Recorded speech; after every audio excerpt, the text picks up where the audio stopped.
یہ ہے مقبوضہ بلوچستان۔ آج جمعہ 7 جون سال 2024 ہے۔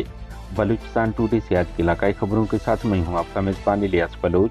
کیچ فوج کشی، بازیاب افراد دوبارہ لاپتہ، آوران جنگی ہیلی کاپٹروں کی گشت جاری۔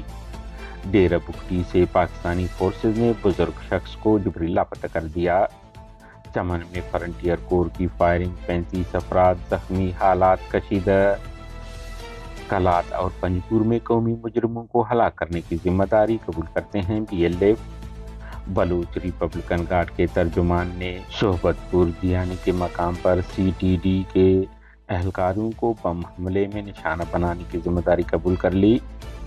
بلوچ اسٹوڈنٹس کونسل کے سابق چیئرمین انیس بلوچ کی جبری گمشدگی کے خلاف لواحقین نے خضدار میں مرکزی RCD ہائی وے پر دھرنا دے کر شاہراہ کو بلاک کر دیا۔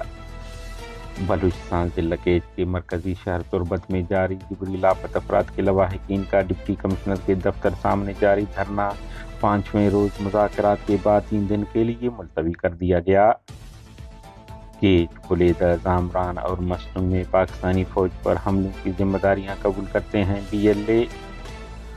کیچ، تربت، کوکدان میں مسلح افراد نے یوفون ٹاور کے مشینری کو آگ لگا دی۔ چیئرمین منظور بلوچ کی قربانیاں مشعل راہ ہیں، BSO اور BHP کے زیر اہتمام منعقدہ ریفرنس سے مقررین کا خطاب۔ سید ہاشمی لائبریری مسمار ہونے کا خطرہ، عمارت پر نشانات لگا دیے گئے۔ بلوچ سیاسی سماجی پارٹی تنظیموں کی مذمت کا سلسلہ جاری۔ کلات قبائلی گروہ میں تصادم، 2 افراد ہلاک۔ کوئٹہ نواکلی میں فائرنگ سے 1 شخص قتل ہوا۔ مکران کوسٹل ہائی وے پر پولیس موبائل الٹ جانے سے 2 اہلکار زخمی ہو گئے۔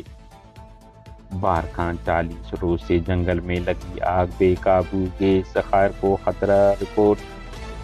بلوچستان کے ضلع کے علاقہ دشت میں پاکستانی فورسز کی آپریشن جاری۔ علاقائی ذرائع کا کہنا ہے کہ دشت کے مختلف علاقوں شولیگ، زرین بگ، ملائی نگور، فرنٹ بازار، گردنواں میں فورسز کی فوج کشی جاری رہی۔ اس دوران گھر گھر تلاشی کے نام پر خواتین بچوں کو ہراساں کیا گیا۔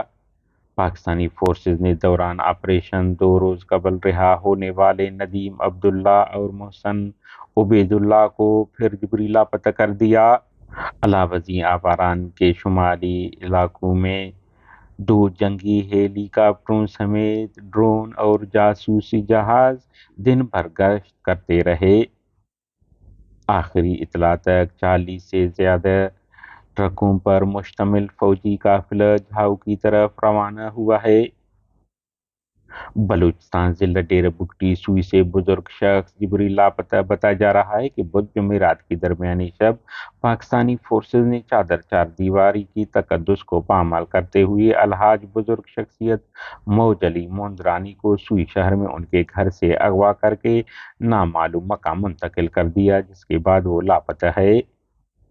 چمن شہر میں پاکستانی فورسز کی بربریت جاری، درجنوں لوگوں کو گولیاں ماری گئیں، ہسپتال میں زخمیوں کو لایا جا رہا ہے۔ تفصیلات کے مطابق چمن میں گزشتہ روز کی طرح جمعرات کی صبح بھی پاکستانی فورسز نے بربریت جاری رکھ کر مظاہرین پر فائرنگ کر دی، جس سے 35 سے زیادہ افراد زخمی ہو گئے، جن میں 5 افراد کی حالت تشویشناک بتائی جا رہی ہے۔